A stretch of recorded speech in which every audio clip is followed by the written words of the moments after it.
Hello, I'm Dr. Jodie Richardson, and you're listening to Well, Hello Anxiety, a podcast where we end the struggle with anxiety and build our toolkit of practical skills to thrive. I honestly don't think my conversation with today's guest could be happening at a time when I needed it more, and I wonder if you'll feel the same. We're talking today about rest, and I'm very excited to introduce our wonderful guest. But first, I have a few questions for you to ponder. When do you rest? How restorative is the rest that you get? And if rest isn't an important part of each day, or dare I say each week, what would it take for you to make it a priority? Our guest today is Octavia Raheem. She is a rest coach, a yoga and meditation educator, an award-winning author, a speaker, wife and mum, who says she came to rest kicking and screaming because her life depended on it. Octavia, a very warm welcome to Well, Hello Anxiety. Thank you so much for that warm welcome. I'm delighted to be here.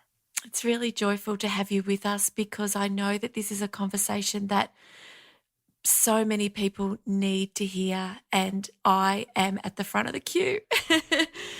In an interview that you did with the delightful Mark Williamson from Action for Happiness, you said you came to rest from working yourself to bone deep exhaustion. I feel tired just even saying those words. What happened? Oh, yes. So, what didn't happen? Meaning it was a point in my life where I'll just describe my typical day at this point where I came to rest kicking and screaming and bone deep exhaustion. That's a poetic way of saying I had a medical crisis. But my day looked something like getting up at 4 a.m., barely eating and drinking, going to work out, really intense workout for an hour to 90 minutes, running back home, taking a quick shower, eating a quick breakfast, driving quickly to my full-time job, which was being a public school teacher, doing that for 8 to 10 hours, leaving that place very quickly, going to my second or part-time job. That was being a hot yoga, power yoga teacher in a room where the temperature was 90 to 100 degrees, doing that for 3 to 4 hours, and then convincing myself that I hadn't done enough. So I would stay and work out or do more at the place of employment. And then I'd find myself driving home around 11:30 p.m. at night. I'm a public school teacher. Maybe I try to like read a paper, grade something, get in bed, do that over and over and over again. And then you would think, well, what does my weekend look like? Though I didn't have the full-time job happening on the weekends, I would take on extra side projects, take on extra classes, substitute for other people, do a workshop, lead a train, do all of these things. And so if you looked at my calendar then you would go, when's this woman sleeping? And if you were listening, you might even go, when's she actually like nourishing herself, eating? When's she fueling and drinking? And I was in this loop whereby I worked so much and did so much and worked out so much that it caught up with me, and especially the working out part.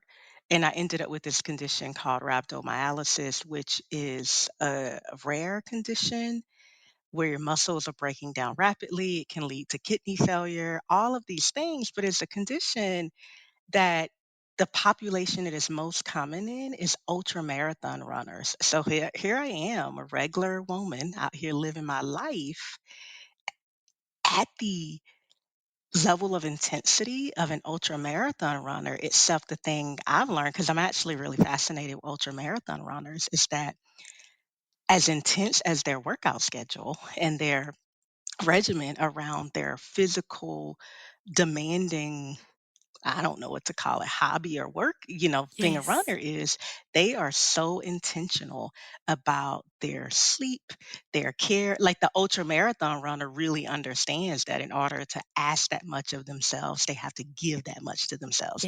So Yes. the difference in my condition and conditioning was that I'm living my life like an ultra marathon runner without the proper care and nourishment to meet the demand I was placing on my life. And so I often say my devotion to rest was conceived and began to be born in a hospital bed where I lay with rapid muscle breakdown, severe dehydration, and within inches of my life, but did not know it, right? I didn't know it because even the morning that I ended up hospitalized, I was gonna drive myself to work.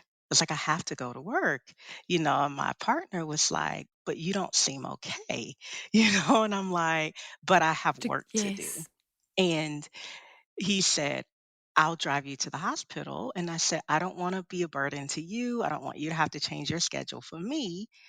I'll drive myself." So here I am in a condition where like I feel dizzy. I'm just not well, yet I drive myself to the hospital. And so I'm sharing all of this to just paint the picture of the level of disconnection between my body, my mind, my heart, my spirit, and my sense of self worth beyond working and doing and producing and doing all the things for all the people. And then also layer in my complete inability to ask for and accept help.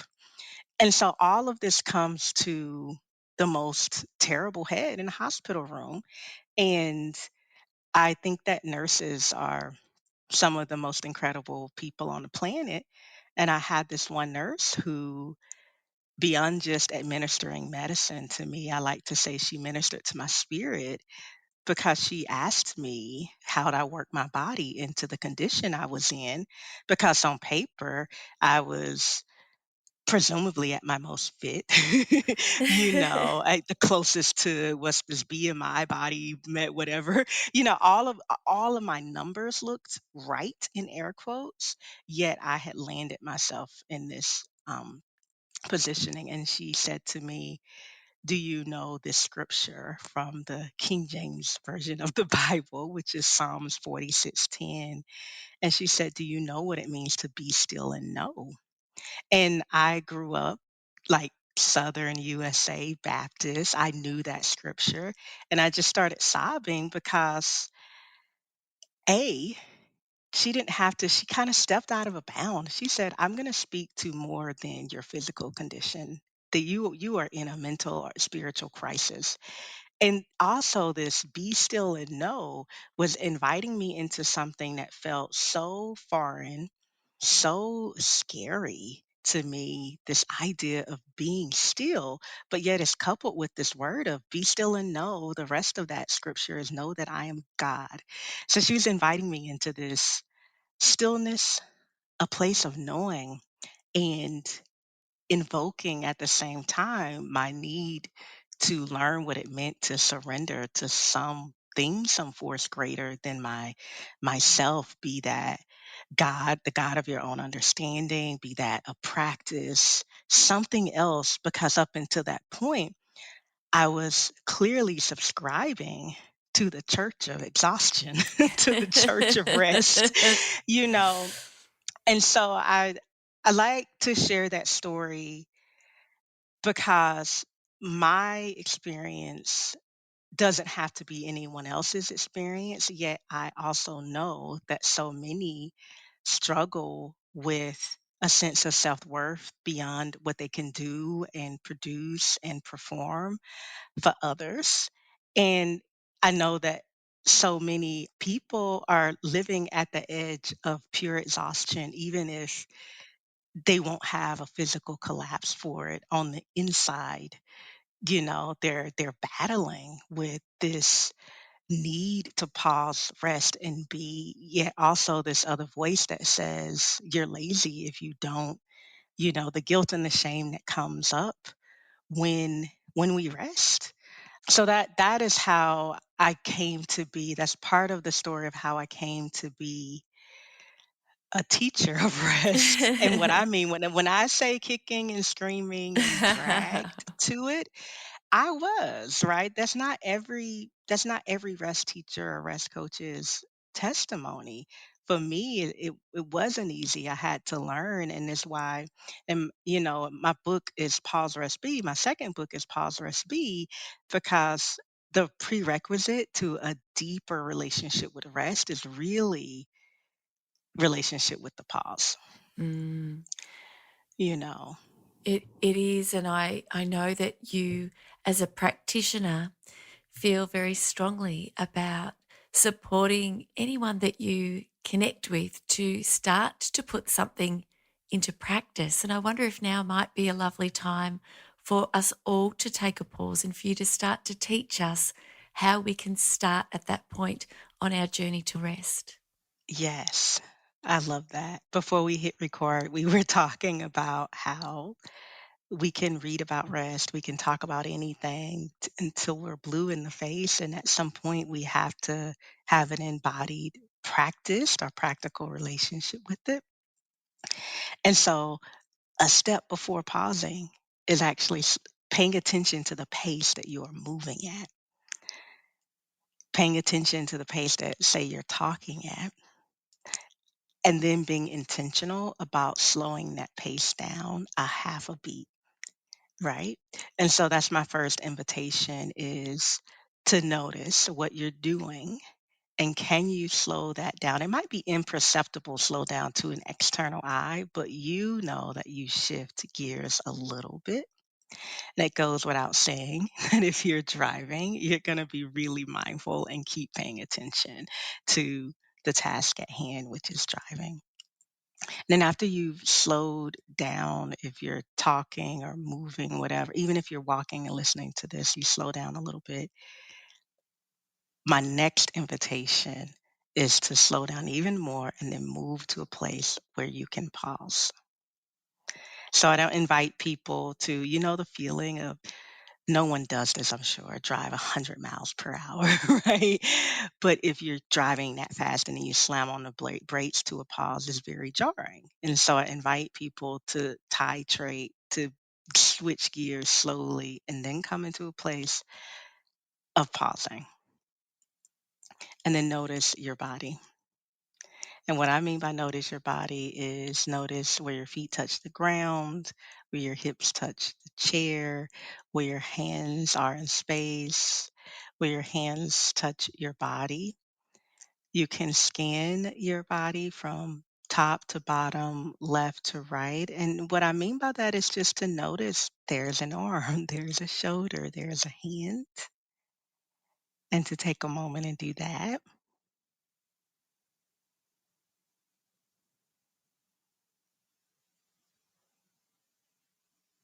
And then just to become aware of your breath. And aware of breath, another way I like to say that is just to pay attention to breath, to notice the touch of the inhalation as it enters the nostrils, and perhaps to notice the temperature of the exhalation as it leaves the nostrils. And then you do that for a breath or two, just noticing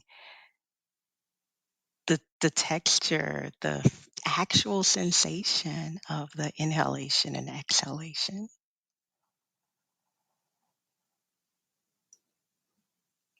And then get a little bit more intentional with your noticing of the inhalation. So inhale and notice what comes after the inhalation. There's a natural and organic pause. And then exhale and notice what comes after the exhalation, another pause. And so we notice the inhale, which is a moment of movement, but then we notice right after the movement there is a necessary and organic pause before the wave of breath turns and becomes an exhalation, and then there's a pause. So then you do that 2 or 3 breaths. You inhale, notice the pause, exhale, notice the pause. Inhale, notice the pause. Exhale, notice the pause. And this last time we'll inhale deeply and fully, but without straining, right? Just let the breath be full, yet easeful. And then perhaps exhale with a sigh. And if your eyes were closed, you can open them. If you kind of unfocused your eyes, you can refocus them. And you just take a moment to notice and feel. That might have been 2 minutes, right? But that's what I mean by by and we can notice that even we shifted. Like, I was guiding this short pause practice, and it shifted me. I feel more grounded, more present, more settled, and perhaps you do too. Yet even within that short pause practice, what we were practicing is something called pause breath. If you don't have 2 minutes, because sometimes that's the truth, you're like, I cannot do that for 2 minutes. Can you just notice the pause between the breath, right? Just keep doing whatever you're doing, but still notice the pause between the breath. So I share that as hopefully an accessible place for people to begin to cultivate a relationship with the pause that can lead them to a deeper relationship with longer space to rest and be restored. I think that that's a really important differentiation because it doesn't always have to be hours out of the day. It doesn't have to be a large portion of our calendar. It can be moments peppered through the day where we set a reminder or we on the start of every hour or we're making a cup or when we're going to the toilet, whatever reminder you might need to take a momentary rest. And the pause breath that you guided us through, and I was following your instructions, I do feel more centered. I do feel more grounded. I'm possibly even speaking more slowly. And it's so powerful, even for just a short pause. And yet you mentioned it a moment ago, and I'm sure that there are people listening, listeners who are thinking, but I can't stop. I can't stop. I have to keep going. And I'd love for you to speak to that idea that we are from the Church of Exhaustion, as you put it before, and just this idea that more is better and that this reluctance to stop and pause for fear that, and I don't think it's even articulated, that we might not be enough, do enough, achieve enough. And it's impacting people not only in terms of their physical health, but their mental health and their presence with the people around them. Why is it so hard to rest? That's the $1,000,000 question, isn't it? And I think it is the question. And even as a rest teacher, restorative teacher, and rest coach, a part of what I teach and share with people is the power of inquiry, the power of self reflection. And I would invite me, you, the listener, to ask themselves, what do I know for myself about this question? Why on earth is it so hard to rest? And be with that answer. Right? You name the fear that comes up, the I'm not enough, I'm going to miss opportunities. And as you ask this question, why is it so hard for me to rest? Right? I think we have to put in the me because it might be very different for each person depending on their family of origin, their cultural norms, how they've experienced systemic oppression. Like, there are so many factors that can start to be woven into the patterning and conditioning that creates what I call the rat race, and the way you or your listener runs it for themselves. What I've seen is what you named, though, is this fear of I'm gonna miss out, I'm not enough, I have to prove my worth, I have to always be performing. If I'm carrying a load and I put it down, then someone else is gonna have to carry it. And some of these things can be true, yet they're not true all the time, right? And they might have been true at one period or season in life, yet they're not true for every single season. And what I find and see a lot of in my students and clients is that there's a mode of operation that worked to, because I work with a lot of visionary leaders, founders of organizations, activists, and change makers in the world. And are people who have Ivy League level education and all of these things at the top of their game. And what got them to those places might be one way of being. And then they enter a new season, and that very mode of operation might be the thing that could undo them, become their ultimate demise. I was one of the first people in my family to go to college, and that was a level of insistent, persistent relentlessness that got me to that place where I could be that. And even as the terrain shifted, I didn't shift my pacing. I didn't shift how I was working, living, or responding to the moment. And the new environment, those same patterns and behaviors and habits ultimately began to undo me. And so so that's some of it. And I believe it's for each individual to say, why is it so hard for me to rest? Because then we're going to we might arrive at, well, my mother or father taught me this. But then we might ask the question, well, why was it so hard for them to rest? And then we're going to get a new layer to the answer.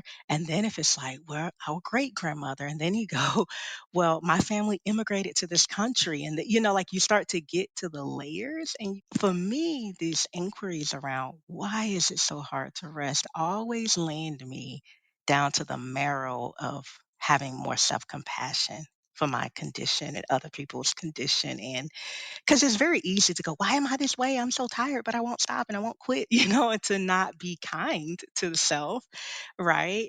And so that's some of what I've seen in terms of why it can be so hard for individuals to rest. And I'd like to, if we were playing tennis, to bounce that question to the listener. Why is it so hard for you to rest? And to invite them to first do the pause breath, and then to, with the utmost kindness and compassion, just start to walk tenderly in that inquiry for themselves, because the answer to the question will not reveal an individual flaw. Like, you are not the flaw, you are not the problem. There are so many forces that have conspired in our collective fatigue and exhaustion.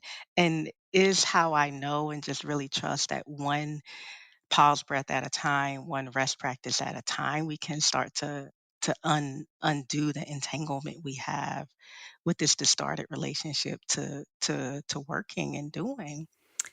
It really is. It's a question for a lot of people, I think, around boundaries and this idea that the workday can really be 24/7 because of technology. We're so connected.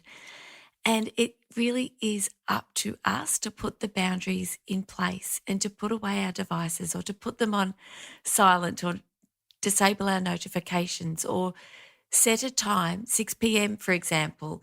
I don't work after 6 p.m. And that teaches other people who work with us, and I don't work in an organization. So I say us loosely, but if we are responding to emails at 11 p.m., then perhaps that will become an expectation. But I did see a beautiful email from somebody who sent me something at a really early hour of the morning, and I didn't see it until it suited me to be on my laptop. But it said, I'm sending this at a time that is convenient for me. Please respond at a time that is convenient for you. And I thought that was really sweet.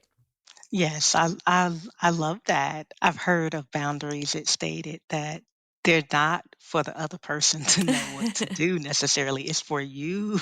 It's for you to have and maintain the awareness of what's the boundary for you, and for you to also consider when that boundary is tested, crossed, just disregarded. Mm. The real work is like, now what? How do I respond to that? Is definitely much easier now than ever to have zero boundaries around work and around it, just engaging.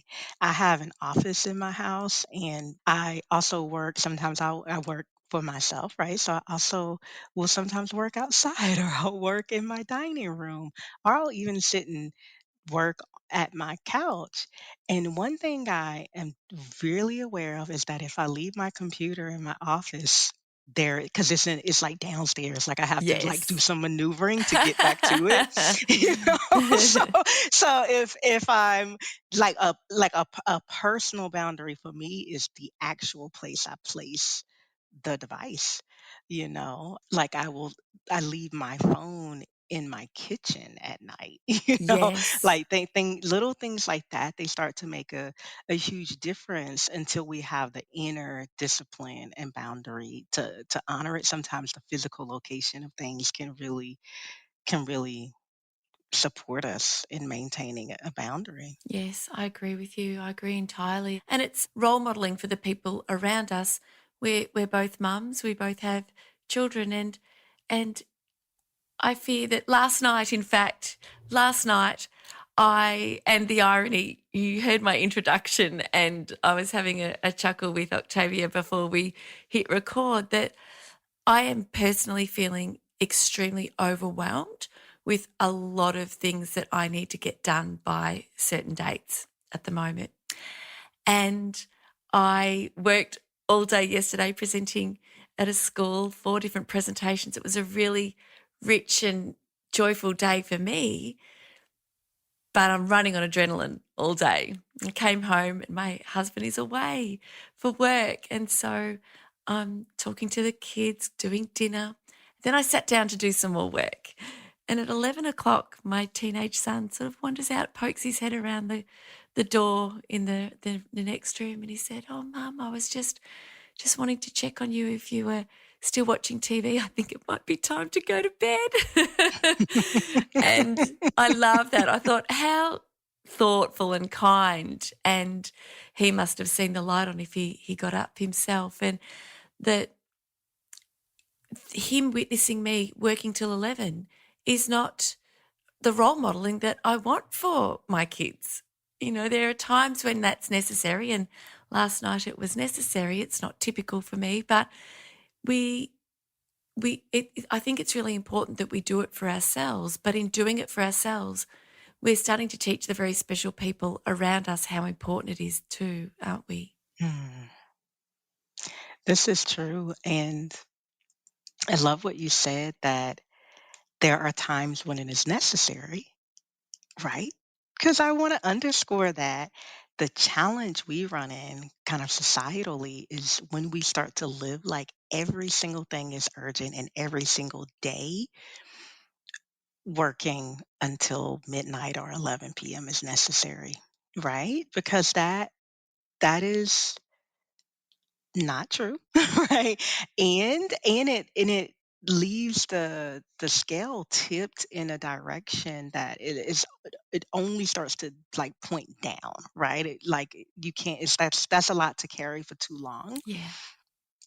And I think, a beautiful thing about parenting is I really want to model to my son how to access the discernment to know when, like, yes, this is what's required of you.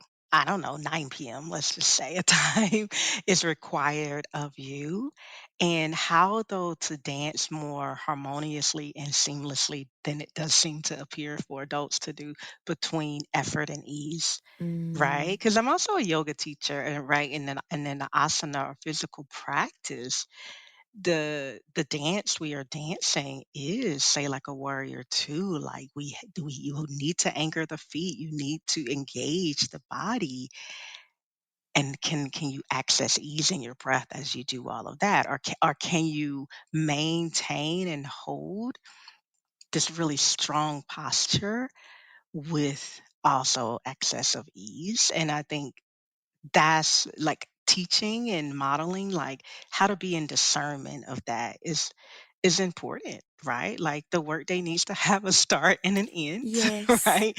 There might be seasons of Like, I'm a writer, and book launch season has a very specific cadence and rhythm to it that is not my non-book launching season, though. I Right, and hear even you. and even I know you know, and so even that though, I'm learning, right? Because I learned when I have those like my June of this year was really I co-facilitated one retreat, and then I led another 4-day retreat, and I had a lot of deep, rich client engagements in between both of those things, and it was like transformational work for the people who showed up to it, so it was a lot of space holding for me, and I loved it. And this month of July, this was 12 months in the making, right? So I knew June was going to be deep transformational work and ultimately a larger lift for me. And this month of July, I left essentially open, right? Like I was like, how do I hold that and this? But also ultimately, as I reflect, right? Because how I invited the listener into like inquiry and reflection, I won't plan another June like this June though.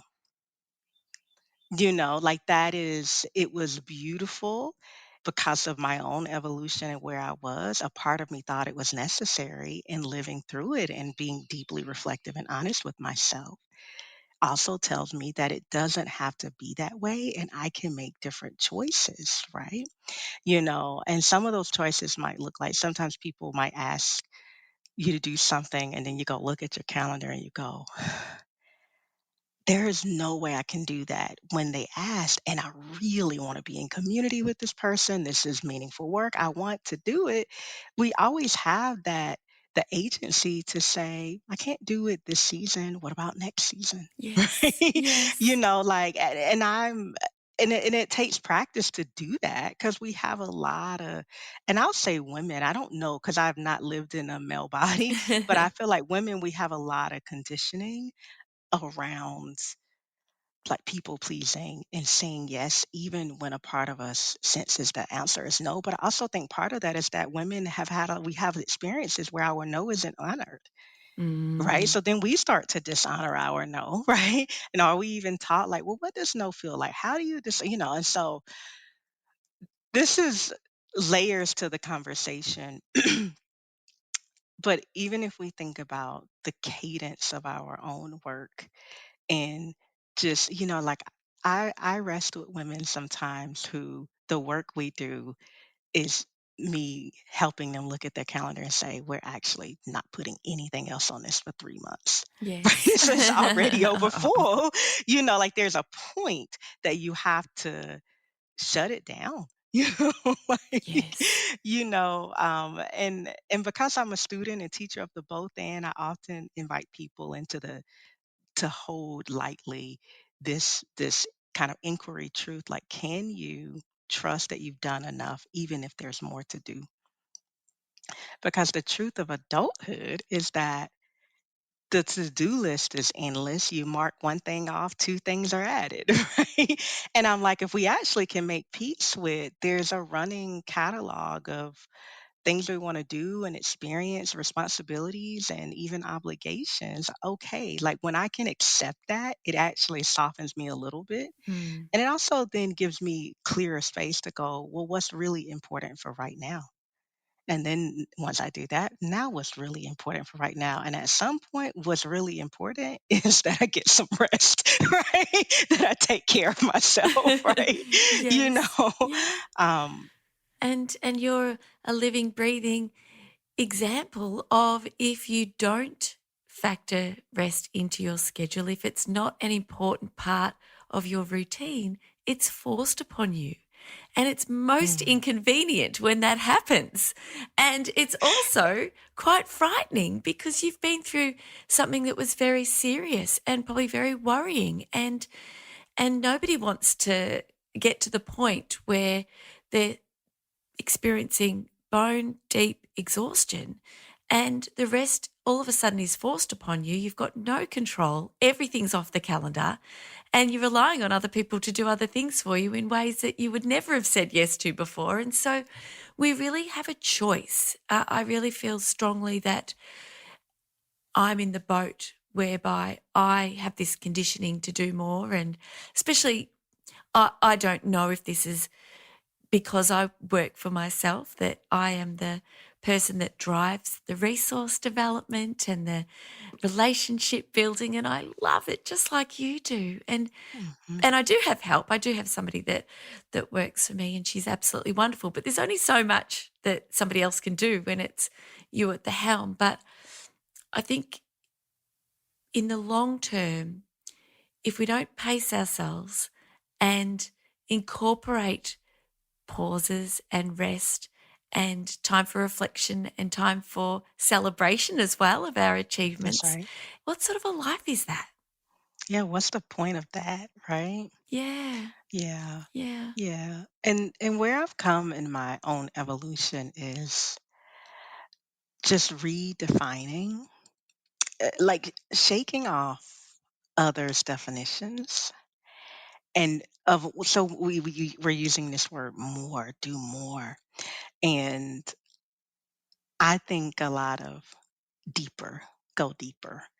And this was maybe 20 years ago now. I used to direct a nonprofit program. And I remember we had a board member who kept saying, you need to get more numbers. And we were working with children, right? Mm. First generation college students. It's very close to my heart. And he kept saying, you need more numbers, more numbers. And I was like, well, if we're going to serve more students, we're clearly going to need more adults, more professionals to serve more students. But they didn't want to allocate any funding for more professionals to really do justice and service to the families and students. And then I remember just looking at this person and saying, what about deeper? Like, I want deep, sustainable, long term impact. And I know on your funding roster, right? We could have 500 kids in here, but barely touch them. We could have 100 kids in here and go deeper, and I'm just remembering that moment decades ago because it was this was still pre-rest crisis. I'm still working myself to the bone. Yet that ceiling of a new way of defining success and impact was being born in me even in that moment. And so if I'm gonna say more, I say, well, can you say yes to more space? Mm. You know, can we say yes to a little more pauses, right? Like, okay, let's stay with the word that this idea of more, but I don't want to say less is more. But I'm like, what about just more space, right? So that I can so even in my launch season, I'm doing a lot more interviews when I'm launching a book. You know this, right? And I remember the moment where I realized like I really should not be scheduling more than 2 or 3 interviews a day because it was impact negatively trying to do more was negatively impacting the way I was showing up. And I said, well, that's Yes. not the point, right? Like that's not the point. This isn't deep presence, right? This isn't really what am I actually doing? So sometimes we're doing more and it truly is like less, like something is diminished in the more. I couldn't agree more. And I'll never forget the time I arrived at a client's workplace and I had been working hard on developing a series of presentations. And I never feel quite like they're done because I'm constantly learning and so I tinker and tweak to the evening before the presentation. And it's probably part of my anxiety as well. And Mhm. I was up reasonably late and there were 4 presentations and I saved the 4th presentation and overwrote the first one because I was tired, right? I Mm. wasn't concentrating. I'd hardly rested and I had hardly eaten. I hadn't eaten well. I hadn't nourished myself. And thankfully, I was setting up, preparing, doing the tech check and getting my first presentation. And then I'm like, this is not my first presentation. What have I done? And then I reflected No. and I thought, oh my gosh, in those final minutes of that final preparation the evening before I know what I've done. And I was able to revisit back through my files and find a previous version and make some changes, make some updates. And I saved myself, but it showed me it was a moment that could have been not catastrophic. It would have been in my mind, probably not in others' minds, because I could have stood there and presented without the presentation behind me, no problems. But it put me off kilter. It made me feel anxious, Mhm. made me feel a little bit underprepared because of this situation I faced. And it just showed me that the point that you just made is so, so true, that the we rob ourselves by trying to fit more in, probably more often than we realize. And if we can stop and think about what's the purpose of what I'm doing, like you said with your interviews, if the purpose of my interview is to calmly, compassionately, articulately convey the book that I'm launching and why I've written it and answer questions, and that's not possible, well, then if you're not able to meet the purpose, then it's a waste. It's not a waste of time, but it's counter to our intention and to what we want for the experience. But Mhm. before we finish and people can learn about your wonderful work and how they can connect with you and purchase your books, could you please share with us, just briefly, if listeners are rewinding the podcast and thinking to themselves, I want to go back and do that pause again. I want to do that pause breath again. And that's a practice that they can integrate into their day. But then they're looking to take it to the next step. What would be the next step from the pause breath to start to bring a little bit more pause and rest into one's day? So Jody, I love a word you introduced here, which is intentionality, Yeah. just because why are we doing what we're doing? Yeah. and and then just considering, if I hold this intention, are these 20 things I'm doing, what most supports that intention? Like letting that define and refine how we prioritize is actually very powerful. Yes. And, so I'm a teacher of restorative yoga, which is deeply supportive and nourishing yoga, and yoga nidra. And so, and I also practice and teach meditation. And so I have the bias that if people want to deepen their relationship to rest, that they choose one of those practices Yes. to engage with 10 to 12 minutes a day to start, right? And I have a SoundCloud account that has complimentary rest practices that are in this 3 to 12-minute range that people can access. And also on my website, and I'll actually send you the direct link, is a link on my website called Rest Resources. But from befriending the pause, I would really invite people to one restorative pose a day, which can literally be get you a pillow, get you a blanket, lay down, Yes. right? Set a timer. I'm loving this. I'm loving this. Set a timer and just breathe. And for some people though, that's hard. Having guidance, like listening to an audio will be better. Or connect to a meditation teacher or find an audio that you can listen to, or if the stillness practices you don't feel quite ready for that, I would invite people to take a walk in nature, but do it more slowly and with more quiet, or if you're listening to something, turn it down. Like just even a simple practice that, when my son was really small, he's 7 now, but when he was like a lab child and it really felt like I was crunched for time and focus, I had this practice of just drinking a cup of tea quietly and not letting that cup of tea get cold.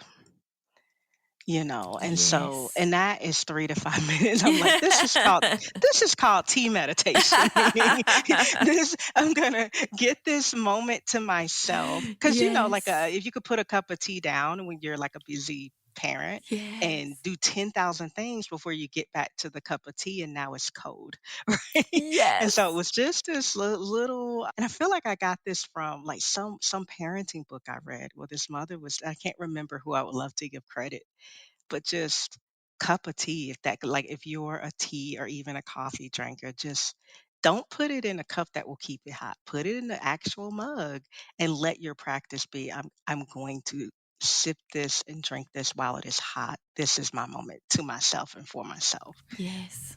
I love that. And oh my gosh, so many bells are ringing for me at the moment. I think even if I boil the kettle, I'm like, all right, what can I get done while the kettle's boiling? And I need, yes. And so there are moments, I think there are natural moments in our day where we can change the way we look at that time. That's right. And if it's the kettle boiling, and there's a saying, and I'm sure you've heard it, and that if you don't have a minute and a half or 2 minutes to stop while the kettle's boiling, then you need to stop for 10 or 20 or 30. It's about the intention. It's about taking care of ourselves. It's about really the way we want to live our life from the larger perspective. How do we want to live our life? And what is it that we want to be present for? And without rest, without pause, without that kind of training of our brain and our habits and our being, we can't be present for the things that are really important. So today's conversation couldn't have come at a better time for me, and it's going to set my day up in a way that it otherwise wouldn't. And I feel much more excited about how I'm going to prioritize my time and my tasks, who I'm looking out for, who I need to be present for. And I really know that the listeners will have taken so much and will be really keen to know how they can connect with you and find you online and work with you or purchase your books. Yes, I can be found online. I'm OctaviaRaheem.com, Octavia Raheem on Instagram, LinkedIn, and Facebook, Oh, right? So it's so just my easy. first and Yes. last name. Yeah. And I will send you, if you want to add to the show notes, the direct link to this rest resources that have 3 audio rest practices that people can weave into their day. One's 7 minutes, one's 10 minutes, and one's 22 minutes. Oh, thank you. Yeah, Thank you're you. welcome. And your books are Gather and Pause, Rest, Yes. Be. Yep. And those are respective websites are just the title of the name, except for Oh, Gather, but that's on my website as well. So okay. So through the website, people can link out to your resources. And yes, yes, oh, look, Octavia, thank you. This time we've had together has been really empowering for me, really insightful. And I think it's a conversation that anybody who listens to will be moved by to make some change, even if it's very small to begin with. So I'm very grateful to you for your wonderful work and for your time today. thank you, Jody, for having me. Thank you. And thank you, lovely listeners. Thank you again for being with me. It's just such a privilege to be with you. And I'd really love to know what you have taken away from this episode. So join me over on Instagram, and I look forward to continuing the conversation over there. Take care, and I'll see you next week. Bye. Thank you so much for joining me for this week's episode. If you enjoyed it, please subscribe and leave a review. To keep the conversation going, I'd love you to join me over on Instagram. You'll find me at Dr. Jody Richardson. Also, if you'd like a copy of my free 5-day mini email course, Calm Your Anxious Brain, then jump over to my website, drjodyrichandson.com, and you can sign up down the bottom. I've really enjoyed having your company. Thanks so much. See you next time.